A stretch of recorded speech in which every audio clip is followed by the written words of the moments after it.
ఓం నమో భగవతే శ్రీరమణాయ. అందరికీ నమస్కారం అండి. ధ్యానం గురించి మనం చెప్పుకోబోయే విషయం ఏమిటంటే, ముఖ్యంగా మనం ధ్యానం చేయాలి అనే దాని గురించి మనకు ఎన్నెన్నో ఆలోచనలన్నీ వస్తుంటాయి. ఇలా ఉంటే బాగుంటుంది, అలా ఉంటే బాగుంటుంది, నేను ఉదయాన్నే ధ్యానం చేయాలని అనుకుంటున్నాను, కుదరడం లేదు, ఇలా ఎన్నెన్నో ఆలోచనలు. కానీ ధ్యానం చేయాలని అనిపించడం మంచిదే, కానీ ధ్యానం చేయాలి, చేసి తీరాలి అనేది మనకి ఆ ధ్యానం మీద ఇబ్బంది పెట్టుకున్న వారం అవుతాము.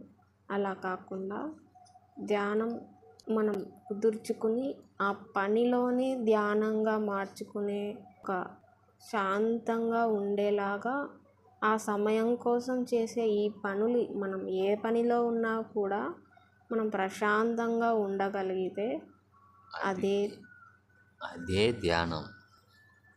అదే ధ్యానంగా మనకు అర్థమవుతుంది. అది చేయలేకపోతున్నాము అని బాధపడే కంటే, అది మనం ధ్యానంలోనే ఉన్నాము అనే ఒక విషయం మనకు తెలియడమే ధ్యానం అనేది మనకు అర్థమవుతుంది. అది చేసేది కాదు ధ్యానము అని ముందు వీడియోలో చెప్పుకున్నాం కదా. అదిగా మనం ఉండటమే ధ్యానం. అంటే మనం ఏ పని చేస్తున్నా, ఎక్కడికి వెళుతున్నా అందులో మనం ఎరుకగా ఉండడం అంటే మనకు స్టార్టింగ్లో అలా ఉండటం సాధ్యం కాదు. మెల్లమెల్లగా మనకు నియమాహారాలతో అది మనకు శ్వాస మీద కంట్రోల్ అనేది ఉంటే కొంచెం మనం ఏ పనిలో ఉన్నా కూడా మనకు ప్రశాంతంగా ఉండడానికి అవకాశం ఉంటుంది. శ్వాస మీద కంట్రోల్ అంటే శ్వాసను నిదానముగా పీల్చుకుంటే దాని యందు ధ్యాస పెడితే అదే ధ్యానము కుదురుతుంది నిదానముగా. అలా మనం శ్వాసని మెల్లగా తీసుకోవటం అనేది మనం ప్రాక్టీస్ చేసుకుంటే, మన మనసును శ్వాస మీద తక్కువగా తక్కువ శ్వాస తీసుకున్నామంటే మనసు మీద మనం ఖచ్చితంగా మనసు అనేది మనకి ఆధీనంలోకి రావడానికంటే మన కంట్రోల్లోకి రావడానికి ఒక అవకాశం. పూర్తిగా రాదు మొదట్లో, కొద్దిగా మనం ప్రాక్టీస్ చేస్తున్నప్పటికీ రాగలదన్నమాట.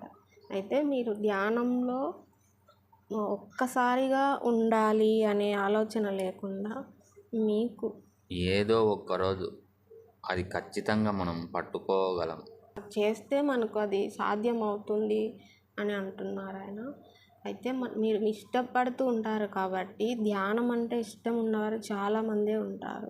ఒక్కొక్కరికి ఒక్కొక్క అభిప్రాయాలు ఉంటాయి కాబట్టి మనం అలా ఒక్కరోజే నేను అరగంట కూర్చోవాలి, నేను కూర్చోలేకపోతున్నా, ఇలాంటివన్నీ ఏమి మీరు పెట్టుకోకుండా ఒక్క 5 నిమిషాలు కానీ కూర్చున్నా కూడా పర్లేదు.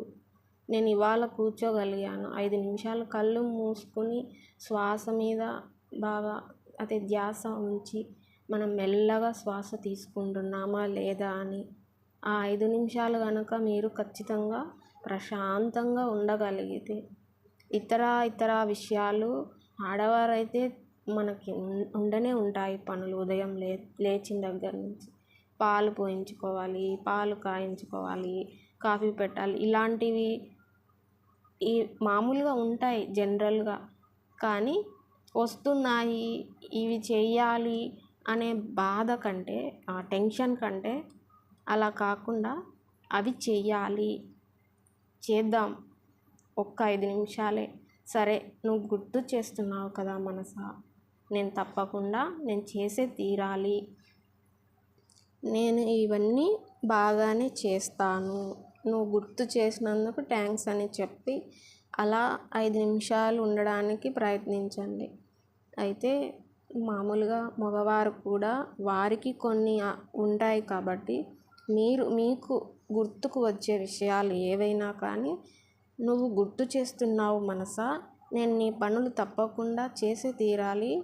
నువ్వు గుర్తు చేసినందుకు నీకు నా ధన్యవాదాలు తెలుపుకుంటున్నాను నేను అని చెప్పి థ్యాంక్స్ చెప్తున్నానని ఆ మనసుకి మనం నచ్చ చెప్పుకొని అలా దానికి మనం ఫ్రెండ్గా మారి అది మనకు ఫ్రెండ్ లాగా అయ్యే విధంగా మనం మాట్లాడుకుంటూ అలా ఒక్కొక్క రోజు 5 నిమిషాలు మీకు వీలు కలిగితే, మీకు ఇంట్లో పనులు లేకపోతే, ఒకవేళ మీకు సమయం ఉంది అని అనుకుంటే అప్పుడు మీరు ఎంత సమయమైనా ధ్యానంలో కూర్చోవచ్చు. ఆ ప్రశాంతతని మీరు పొందవచ్చు. అలాగే మనం ఆ ధ్యానాన్ని ఎలాగైతే మీరు ఆ ప్రశాంతతని పొందాలి అనుకుంటే మీరు ఉదయాన్నే కానీ లేదంటే సాయంత్రం కానీ వీలు చూసుకుని మీకు ప్రశాంతత ఏ టైంలో మీకు ఉంటుందంటే అది మీరు చూసుకుని ఒక ప్రశాంతమైన ప్లేస్ మీకు మీ ఇంట్లో కుదుర్చుకొని లేదా గుడికి వెళ్ళిన ఆ ప్రశాంతత అనేది మీరు గుర్తించి అలా అయినా అక్కడికి వెళ్ళి కూర్చోండి. ఎలాగైనా సరే మీకు ప్రశాంతత వస్తుంది అనే ప్లేస్ మీరు చూసుకొని కూర్చొని ఉండండి. అంటే బాగా మనం ఈ ధ్యానానికి సంబంధించి మనం మ్యూజిక్ పెట్టుకుంటే, ఒక సంగీతం అనేది మనం పెట్టుకుని కూర్చుంటే ఇంకా ప్రశాంతంగా ఉంటుందనేది మనకు అనిపిస్తూ ఉంటుంది. ఒకవేళ వీలైతే మీరు సంగీతాన్ని పెట్టుకుని ప్రశాంతంగా ఉండడానికి ప్రయత్నించండి. అలా సంగీతం ఏదైనా కానీ మీకు నచ్చిన మ్యూజిక్, పాట కాకుండా ప్లెయిన్ మ్యూజిక్ అని ఉంటుంది కదా మామూలుగా, అలాగా ఏదైనా కానీ మీ మనసుకి ఏ మ్యూజిక్ అయితే ప్రశాంతంగా అనిపిస్తుందో దాన్ని మీరు పెట్టుకుని 5 నిమిషాలు కానీ మీకు వీలు కలిగినంత సమయాన్ని కానీ మీరు ఆ మ్యూజిక్ పెట్టుకుని కళ్ళు మూసుకుని ఉండండి. అలా మీకు నచ్చితే మీరు అలా ధ్యానాన్ని మీరు అలవాటు చేసుకుని ఆ ప్రశాంతతని పొందండి. అలాగే మీరు ముందుకు అంటే ఇంకా కొద్ది సమయాన్ని పెంచుకుంటూ వెళ్ళండి. ఎంత సమయాన్ని మీరు ప్రశాంతంగా ఉండి జీవితాన్ని మార్చుకోగలిగితే అలా మీరు చాలా సమయాన్ని గడిపి ఆ ప్రశాంతతని పొందండి. నా తరపునైతే నేను అనుభవాన్ని చెప్తున్నానండి. నేను భగవాన్ ఆయన గురూపదేశ రత్నమాలలు అవన్నీ వింటాను కాబట్టి